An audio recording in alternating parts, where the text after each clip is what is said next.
The NFL is filled with great players that ensure that they fit within the NFL's 1 million page rulebook. What if I told you there were countless players who broke fingers, spit in faces, and even shouted death threats? There were players that literally had rules put in place because of them. Players who still to this day aren't allowed to play because of their actions. And there is even a player on this list that some people believe belongs in prison just for the actions he committed in the football facility. Some players think they did nothing wrong despite their suspensions. Other players, however, love the fact that they are viewed as dirty. Who are the dirtiest players in NFL history? What did they do? How many Hall of Famers are on this list? More than you think. But most importantly, are any of these players in the NFL today tormenting the opposition day in and day out? Let's find out. Break!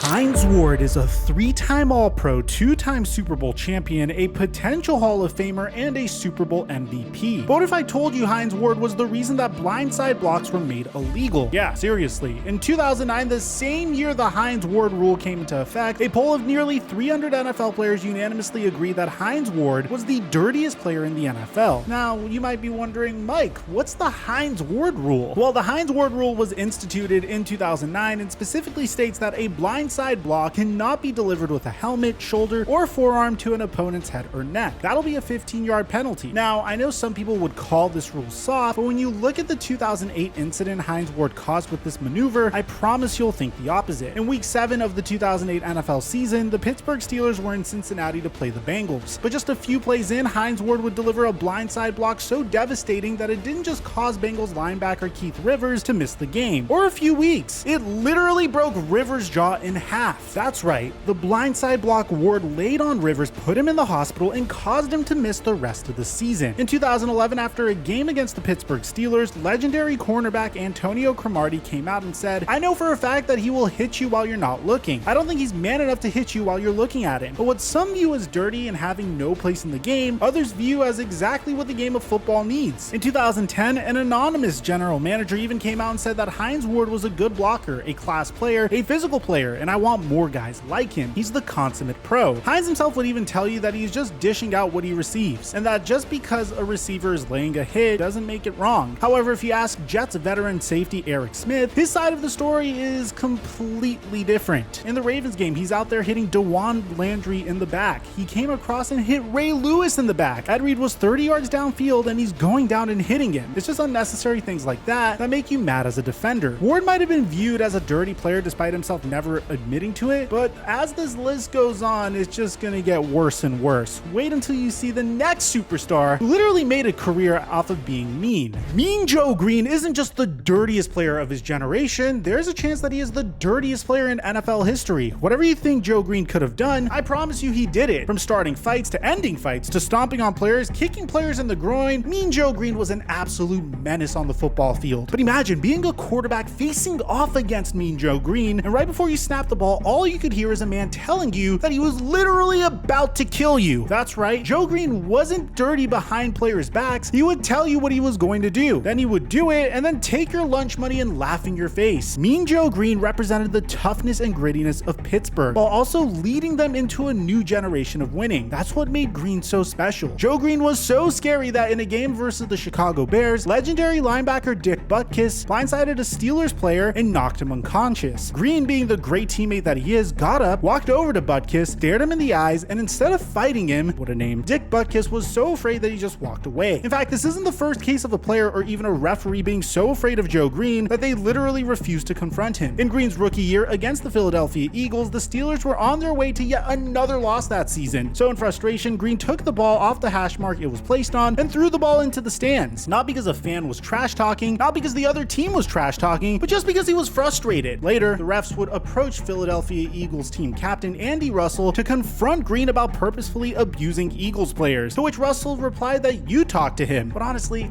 who could blame him? If you're lucky, all that would happen is Green walking away with your dignity. For all his antics, including but not limited to spitting in people's faces, hitting quarterbacks in the knees, and even shouting death threats, Mean Joe Green is still one of the best defensive players in NFL history. Unlike the next player on this list, who, don't get me wrong, is still a phenomenal player, but his best known moment is for injuring a future Hall of Famer. Ndamukong Suh is a great player. He's a 5-time Pro Bowler, 5-time All-Pro, a Super Bowl champion, and has only missed 2 games in 11 seasons, and is objectively one of the best defensive tackles of our era. Suh, by all accounts of his teammates, is a great guy. He's passionate about the game of football and doesn't even need to play dirty to dominate the gridiron. So what makes him dirty? Well, Ndamukong Suh, for all his greatness, loved stepping on ankles. Don't believe me? Ask Aaron Rodgers, Russell Wilson, or any other player that played opposite of Ndamukong Suh for that matter. In the 2014 season, Ndamukong Suh accidentally stepped on Aaron Rodgers as he was backing up. No big deal, right? Well, just move forward and move on. Well, no, because Ndamukong Suh, after realizing he had stepped on Aaron Rodgers, continued moving backwards in order to put his other foot on Aaron Rodgers' ankle. Now that's classless. Flash forward 2 seasons in a game against the Seattle Seahawks, and Suh, now on the Miami Dolphins, steps on Russell Wilson's ankle as he's trying to sack him, and then jumps on top of him. Granted, this one seems less intentional, but here's a few reasons why you should take what I just said with a grain of salt. In 2011, on Thanksgiving Day, Suh would take Packers offensive lineman Evan Dietrich Smith's head, bash it into the turf 2 times, then stomp on his arm. The next season in 2012, Suh, as he was going down, would keep his left foot in the air, which just happened to collide with Matt Schaub's groin, and Suh would nonchalantly walk away like nothing ever happened. In 2013, Ndamukong Suh would be fined the largest amount of money in NFL history for an illegal low block he made against center John Sullivan, one that he did on purpose, which took away a touchdown for his own team. In 2018, Ndamukong Suh would push quarterback Ryan Mallett, attempt to choke him, and only stopped once the referees had separated the two. All for all, Ndamukong Suh does have a history of taking the game a little too far, but to be fair to Suh, it does appear that in recent years, he has taken his antics a few steps back. And hopefully for quarterbacks' ankles everywhere, Ndamukong Suh keeps it like that. If you want more on Ndamukong Suh's antics, we actually have a documentary on all of his dirty plays. But the next player on this list was dirty up until the end of his NFL career. In fact, one could say it was the reason that he lost his NFL career to begin with. Vontaze Burfict is considered to be the dirtiest player of our era for a multitude of reasons. Although he played the game the dirtiest, his skill would never quite match his grittiness. For lack of a better way of saying it, the main reason he had a job was because of how much he stepped up the intensity of the defenses he was a part of. That's not to say Burfict wasn't talented though, he was just that dirty of a player. From horse collar tackles to helmet hits, you name it, Vontaze Burfict has done it. Burfict's timeline of breaking the rules stretches all the way back to his 2nd season in the NFL. So without further delay, here's his laundry list of incidents. On September 22nd, 2013, Burfict was fined over $30,000 for tackling a defenseless wide receiver and also hitting Ryan Taylor in the groin. A few weeks later, he would be fined yet another $8,000 for tackling Bills running back Fred Jackson by his face mask. Literally less than 20 days later, Burfict would be fined yet another $20,000 after a helmet-to-helmet hit with wide receiver Stephen Hill. Do I really need to keep going? The point of all this is to basically say that Vontaze Burfict has been doing illegal moves since the start of his NFL career. And if these were all the plays he got caught on, just imagine the plays he got away with. However, the hit that Vontaze Burfict is the most famous for, and that you might be the most aware of, is the helmet-to-helmet hit that Burfict laid on Antonio Brown in the playoffs. Well, no matter how illegal it was and how devastating it was to the mental health of Antonio Brown, which,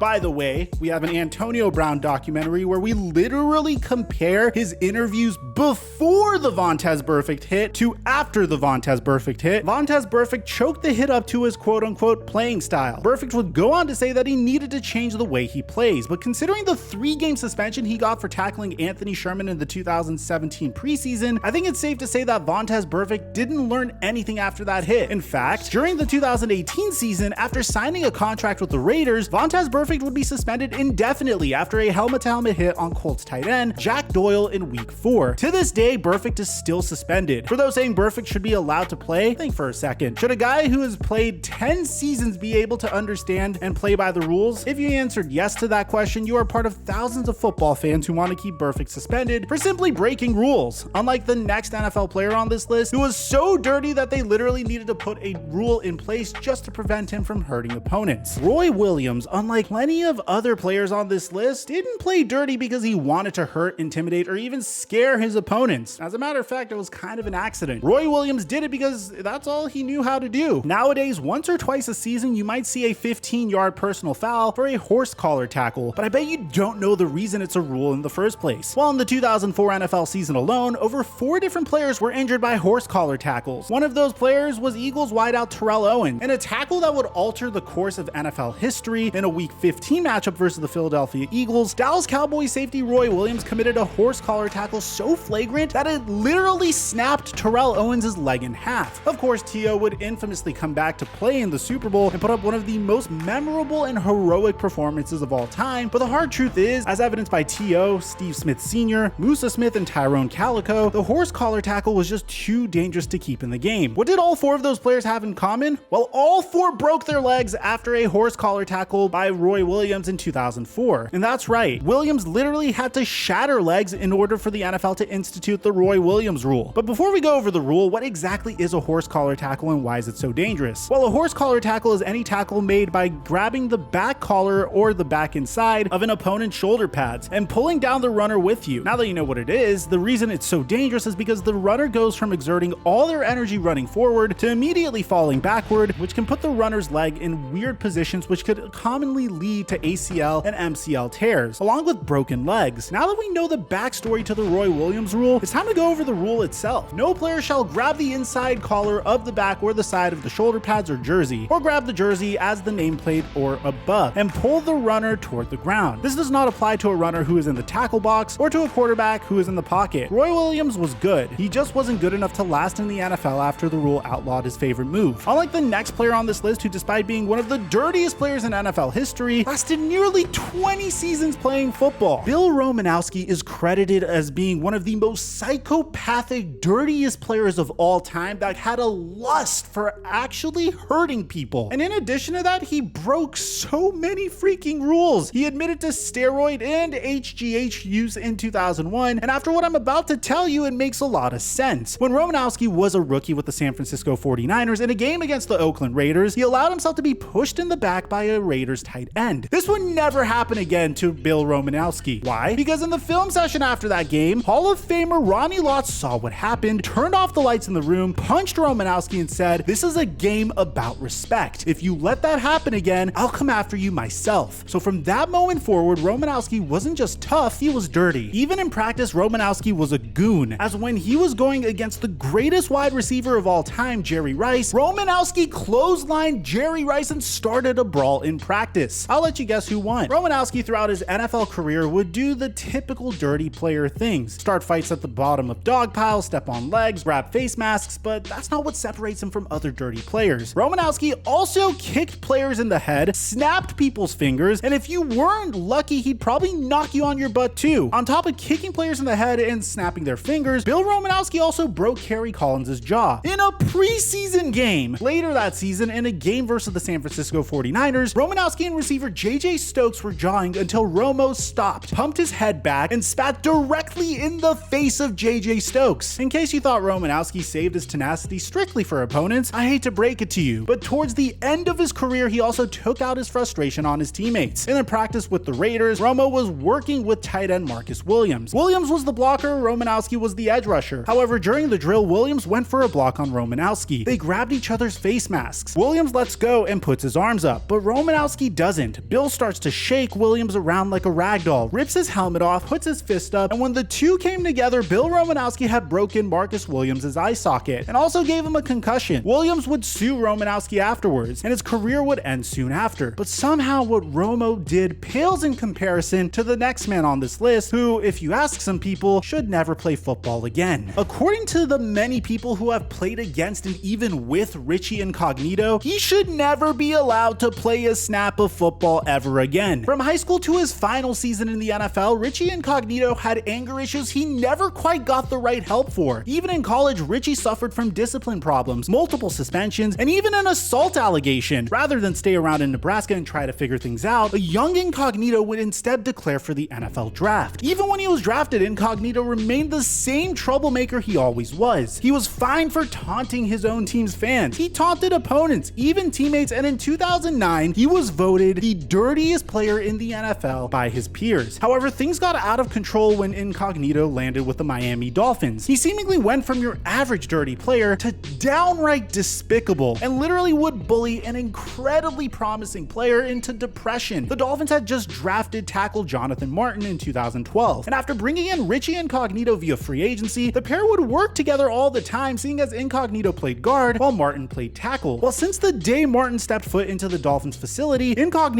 would hurl insult after insult at Martin. Not just regular insults either, actual slurs. During this time, Jonathan Martin would suffer from depression so much so that he texted his friends and family every day about how much of a pushover he felt like, taking insults from his own teammates. The insults progressed to downright threats, as in text messages and in practice, Richie Incognito said he would do unspeakable things to Martin's sister, things that were just plain illegal. Martin wasn't the only man on the Dolphins who had to endure Incognito's torture, as an unnamed Japanese coach for the Dolphins also regularly would be called anti-Japanese slurs by Richie Incognito as well. This got so bad that on the anniversary of Pearl Harbor, Mike Pouncey and Richie Incognito came into the Dolphins facility with rising sun headbands and threatened the Japanese coach as revenge for Pearl Harbor. That's not funny in any way, that's just downright cruel, especially to your own coach. In addition to the racial slurs, Incognito also would throw around some abhorrent language that, if repeated, would 100% get this video demonetized. Incognito also threatened to literally kill Jonathan Martin and also harassed him so badly that he literally left the team and had to retire from football less than 2 years later. Now, if you're wondering what Incognito's side to the story is, well, he said all of this happened and then some. That's right, Richie Incognito doesn't deny it whatsoever. And the best part is, he would play in the NFL for the next decade. Unlike the next player on this list, who to this day denies doing anything wrong with the way he played football. Brandon Meriweather was a solid NFL player who, unlike everyone else on this list, wasn't dirty because of a specific type of tackle or a move he tried to pull off. Brandon Meriweather is a dirty player because up until his retirement, the man couldn't stop delivering illegal tackles. In week 6 of the 2010 season, Meriweather would be fined for the first illegal hit of his career after a helmet-to-helmet hit with tight end Todd Heap. After the season, the Patriots would cut Meriweather, but after signing a deal to play for the Chicago Bears in back-to-back weeks, Meriweather would once again be fined for illegal tackles. Even former Bears wide receiver Tom Waddle said, "It sure looks by the way he plays the game that the intent isn't to put a big hit on someone and legally knock them out. It's to hurt someone." After his one-season stint in Chicago, Meriweather would go to Washington, where he wouldn't play 16 games in a season due to never-ending fines and suspensions. In fact, after getting frustrated for his countless suspensions, Meriweather went on a little rant where he basically said he's fine with ending other players' careers as long as he gets to continue to play football. "I guess I just gotta take people's knees out. That's the only way. I would hate to end a guy's career over a rule, but I guess it's better other people than me getting suspended for longer. You just gotta go low, man. You've gotta end people's careers. You gotta tear people's ACLs and mess up people's knees. You can't hit them high anymore." But after his final suspension in 2014 for hitting Torrey Smith in the head and neck area, Troy Vincent, the former NFL player and vice president of football operations at the NFL, came out and said, "We've just cited the 4 or 5 most recent, but in this particular case, Brandon hit a player in that area that we consider a very sensitive area, which is that head and neck area. So we went back from 2009 to current, and this is a technique that we want to remove from the game." Meriweather played his final down of football in 2015 with the New York Giants. But if you're thinking Brandon Meriweather was a good player who just so happened to be caught up in the rule book, just look at his opinion on the hit that Vontaze Burfict made on Antonio Brown. Burfict's one of those players who would jump off of the cliff to make a tackle. He'll do whatever he has to do to win. So do I think he's a dirty player? Absolutely not. Sure you don't, Brandon. And all of us totally don't think you're a dirty player either. If you guys want us to do the same list but for the modern NFL, let us know in the comment section down below. And list in the comment section, do we miss anyone?